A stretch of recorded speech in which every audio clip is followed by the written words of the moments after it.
Quite the hearing last night.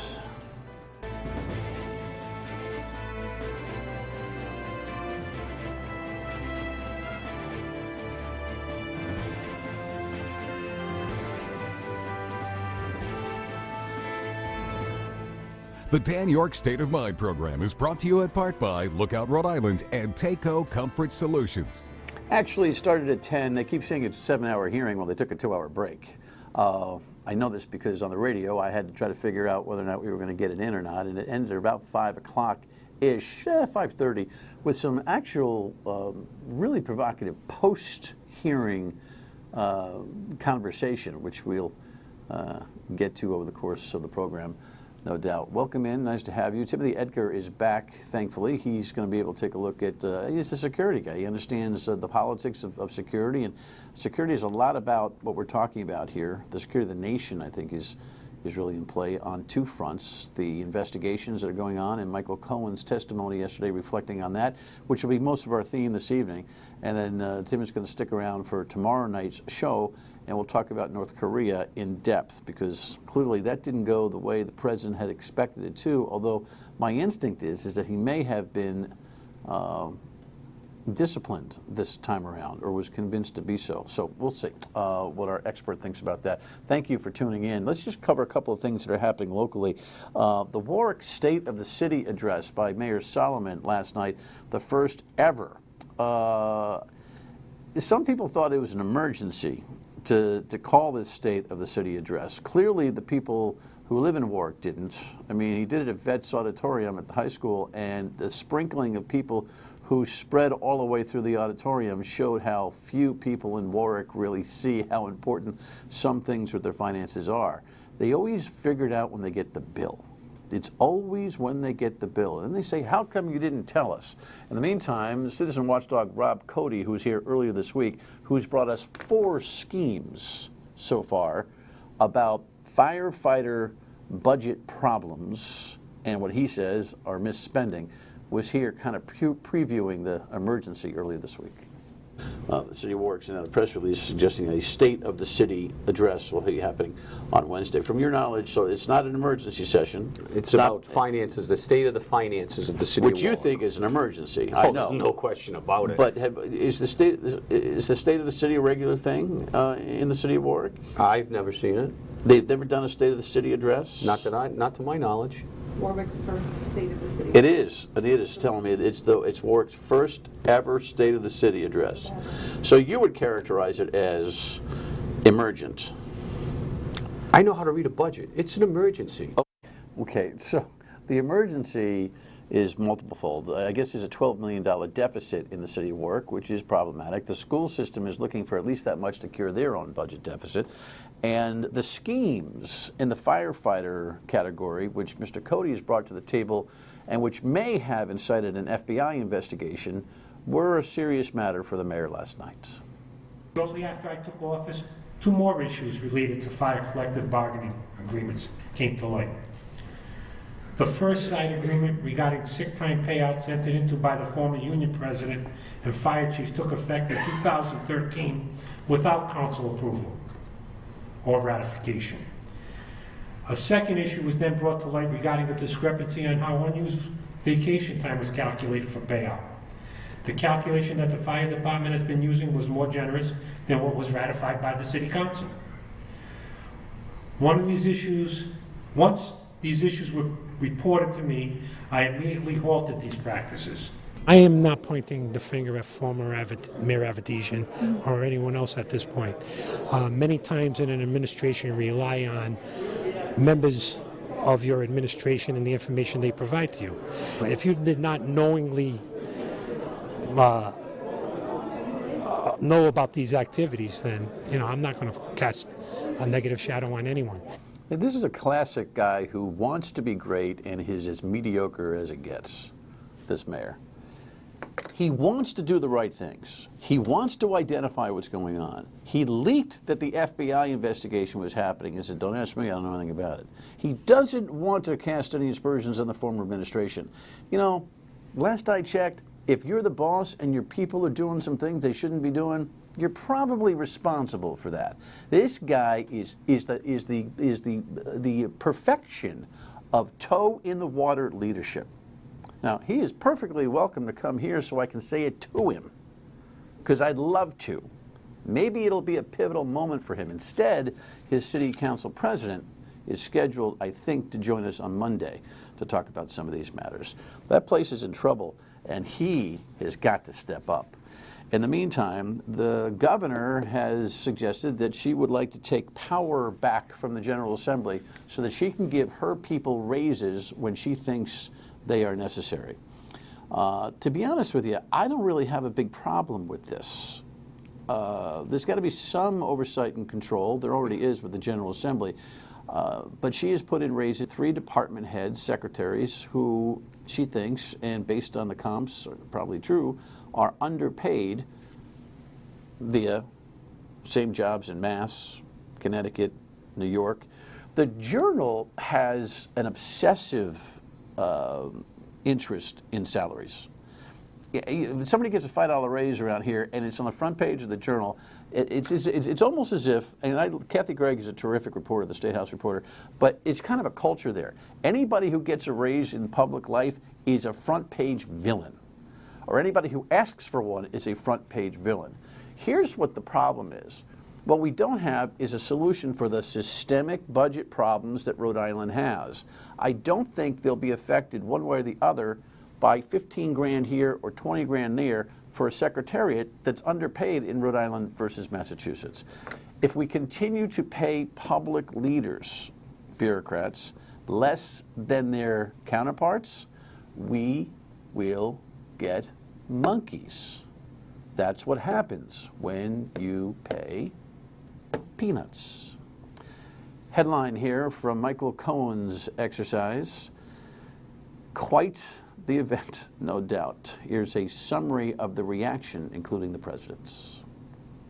President Trump reacted to Michael Cohen's dramatic testimony for the first time during a press conference in Hanoi Thursday. He lied a lot, but it was very interesting because he didn't lie about one thing. He said no collusion with the Russian hoax. Testifying under oath yesterday, Michael Cohen said he didn't know whether the president colluded with Russia during the last presidential campaign, but did provide financial evidence on other allegations. He asked me to pay off an adult film star with whom he had an affair and to lie about it to his wife. Cohen said President Trump reimbursed him for that payment, totaling $130,000 in installments, so it would look like a retainer. Republicans weren't buying it, noting he's about to serve a 3-year prison sentence for lying to Congress, as well as for charges of bank and tax fraud. Liar, liar, pants on fire. No one should ever listen to you and give you credibility. House Oversight Committee Chairman Elijah Cummings was asked if President Trump broke the law. Based on looking at the text and listening to Mr. Cohen, it appears that he did. Cohen alleged that during the 2016 campaign, the president knew about WikiLeaks releasing hacked emails ahead of time. That contradicts President Trump's written testimony to special counsel Robert Mueller. Maybe a problem?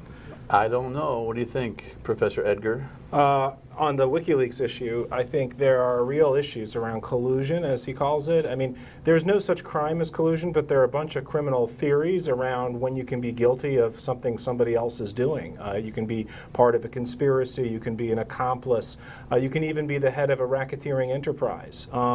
And that's complicated, but if you know about criminal conduct ahead of time, if you want it to happen, if you're part of an organization that's helping it happen, you can get in big trouble with the law. And I was just talking to a friend of mine who's a prosecutor on cybercrimes, and we were discussing, have we had some examples of these kinds of prosecutions in cybercrime cases? And it's a beginning area of the law, and the answer is yes, we have, and it's the special counsel's indictment of the Russian internet conspiracy. Well, it's interesting because I had put on my notes first segment we should talk about what was really a Southern District of New York flavored hearing. Yeah. But there's little Muellerisms in terms of the Russian investigation that came through. So hold your breath. Thank you for coming. And when we come back, we'll dig into both aspects of this. Stay with us. as Exhibit 5A to my testimony shows. I am providing a copy of a $35,000 check that President Trump personally signed from his personal bank account on August 1st of 2017, when he was President of the United States, pursuant to the cover-up, which was the basis of my guilty plea, to reimburse me, the word used by Mr. Trump's TV lawyer, for the illegal hush money I paid on his behalf. All right, so that's the Southern District of New York stuff. That's right. And it has had very little attention, comparatively and understandably, to the intrigue behind the Mueller investigation, right. which is Russia-centric, right? Yeah. So this is the stuff. Well, I think it's actually open and shut, and that's what's sort of surprising. I mean, we've got a crime here. The president's personal lawyer was convicted for it and other crimes, but this is, certainly was one of the convictions.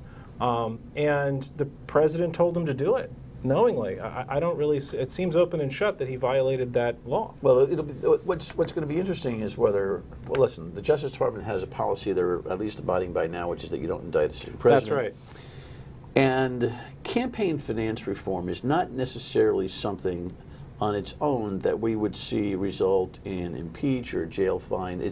Jail. It's a finable offense for the most part, right? So if he's paying off Stormy and the other gal for campaign election benefit, I don't know what the precedent is for someone to go up the river for that. Well, I mean, there certainly are criminal penalties, including prison, and of course, Cohen himself is going to prison as part of a component. Right. That's of things, true. right? Fair So enough. he's got his own bank issues, Right. and then he lied to Congress.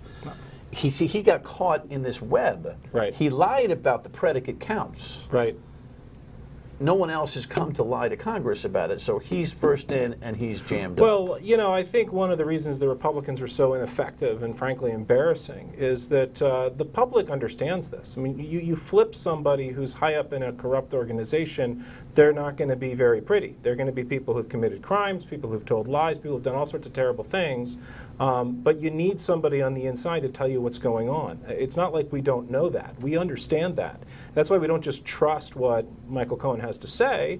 We have to look at things like the check and the documents. Are they backed up? And most of his allegations were backed up, and so they're pretty well documented. There wasn't a lot of surprise there. What's interesting though is what else the Southern District of New York might be looking at, and he inferred directly that he had to be quiet about some things. He was asked if other investigations are going on. He said yes. Mm-hmm. He's participating in that. There's some interesting tax questions and some other sagas, including a 2013 saga that's not been part of anything, Right. where Cohen just more or less nails the president on lying to investigators over a case involving a Russian guy who got jammed up in a $40 million scheme, who the president under oath said, I don't know him to see him. And Cohen's saying, what do you mean? He had an office right next to you. Right. So, if you're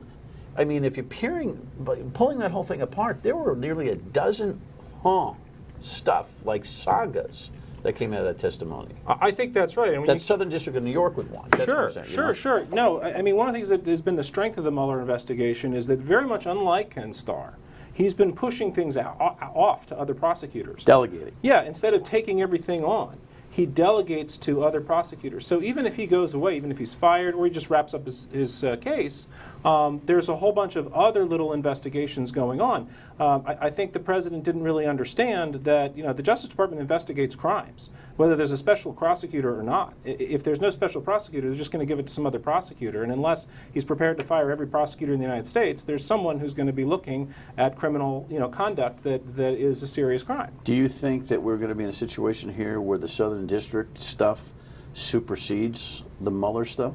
That's quite possible. We don't know what the Mueller report is going to say yet. I said there's smoke in terms of collusion or criminal responsibility with the Russians. There hasn't been fire. Michael Cohen specifically said, I don't have direct information. Him talking directly to the Russians, anything like that. So it could be these other crimes, which are much clearer and more straightforward, will end up being the more important crimes when it comes to Trump. And of course, even if he isn't impeached, he could be tried for them after he leaves office. So let's talk about the Russia Tower deal. However, this is stuff that Mueller must know is not necessarily Southern District of New York centric, but which the public, I think, probably didn't catch. Mr. Cohen, is it your testimony that Mr. Trump had advanced knowledge of the Russia WikiLeaks release of the DNC's emails? I cannot answer that in a yes or no. He had advanced notice that there was going to be a dump of emails, but at no time did I hear the specificity of what those emails were going to be. Was Ivanka, Jared, or Don Jr. still involved in the Russian tower deal at that time? The company was involved in the deal, which meant that the family was involved in the deal. All right, so those are two separate matters, but you know, what Roger Stone or Julian Assange or Donald Trump all got together with or didn't is awful hard to track at this point. And there was public, a month before all this happened, there was some public information that Assange put out that there could be some stuff coming. Do you see this is still feeding this collusion thing? I do, because it provides a big motive. I mean, all of us were wondering during the 2016 campaign, how come Donald Trump sounds totally different than every other Republican on the issue of Russia? You know, all the other Republicans are acting very hawkish. They're criticizing Obama for being too tough or too weak with Putin. Instead, Donald Trump comes along and says, hey, he wants to get along with Russia. There's a lot of great things with Russia. He wants to, think about lifting sanctions. And, even his campaign manager, Paul Manafort, weakens this platform plank in the Republican platform. And we're all scratching our heads. Is this just something that sort of odd? He's trying to build a Trump Tower in Moscow that's going to make him hundreds of millions of dollars. He's lying to the public about the fact that he's still doing it. And his personal lawyer has said he thought of the campaign as a giant infomercial for himself, which is going to raise his profile and make that deal more profitable. So his relationship with Russia is not just something like, oh, I like Russians or they're going to help me with emails. It's much deeper than that. Well, I had said that those two pieces of video were separate from themselves, but they were separate conversations, but they are connected in the sense that the family's working on the Trump Tower deal in Moscow. Whatever tidbit the president may have gotten, he still was about what would be coming, and it's pretty understood now that every WikiLeaks move was Russian sponsored, right? That's right. So that's kind of where this whole thing shuts down. What's interesting is that Cohen said yesterday that the whole hotel thing shut down when he got elected. That's right. Well, no kidding. It was that the interest of the company shut down when he got elected is not the, I think, the good conscience or legal line. No.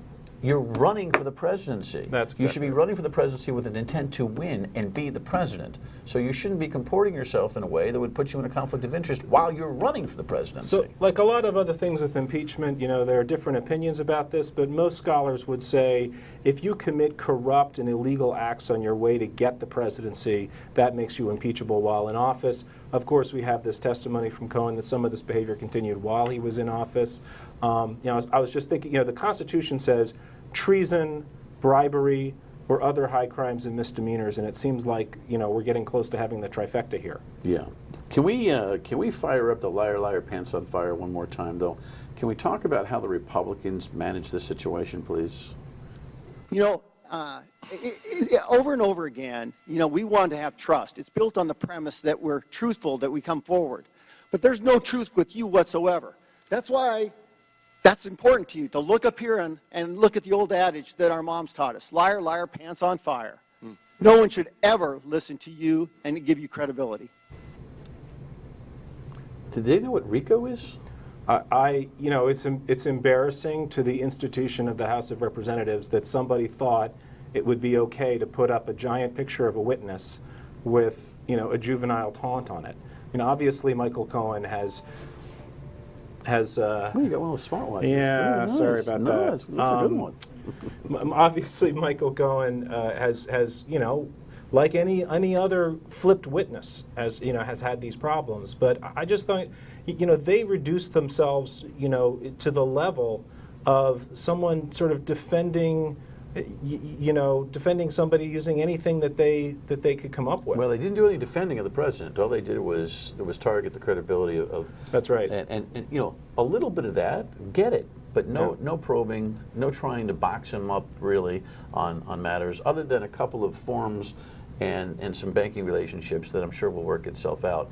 Now today they're going to Bill Barr, the AG, trying to get a perjury charge based on Michael Cohen, they say, lying about wanting to be on the president's staff. I mean, if that's the best you have out of this whole thing, yikes. I don't really see how you prove that somebody wanted something or didn't want something. I think the point I'm trying to make here is just that what Michael Cohen said at the end of the hearing was, I debased myself for 10 years defending this man, and you're doing the same thing.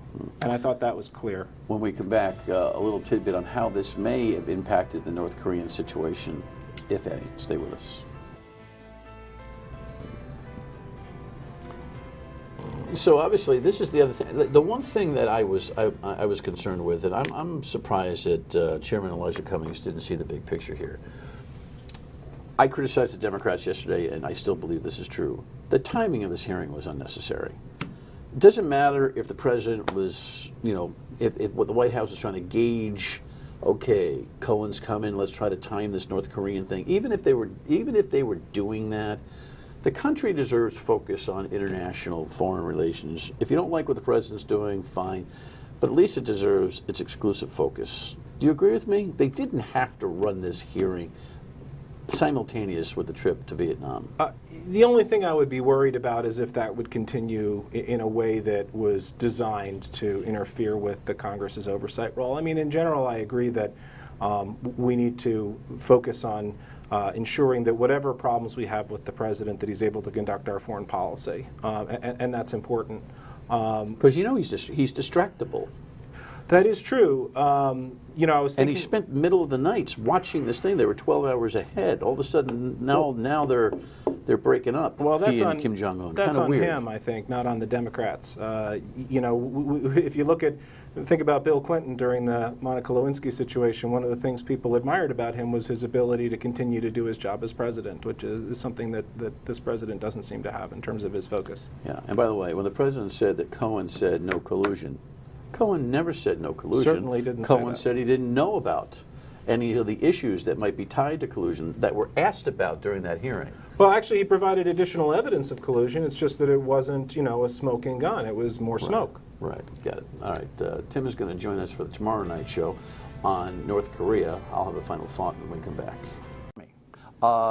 Yes, so Timothy Edgar will join us for tomorrow night show. The nice thing is, don't tell anybody, only regular viewers know this, we tape both our Thursday and Friday shows back-to-back on Thursdays, so we'll have a continuous conversation here. It is kind of a lot of work this week, right? We have this Cohen hearing, which I do think could have been postponed a couple of days out of courtesy to the president and to the nation, and focusing on the big stuff foreign policy-wise. But there's so much about what happened in North Korea that we need to dig into, so we shall tomorrow night. Don't forget to tune in at 3 until 6 on WPRO tomorrow afternoon. Thanks for watching. Good night.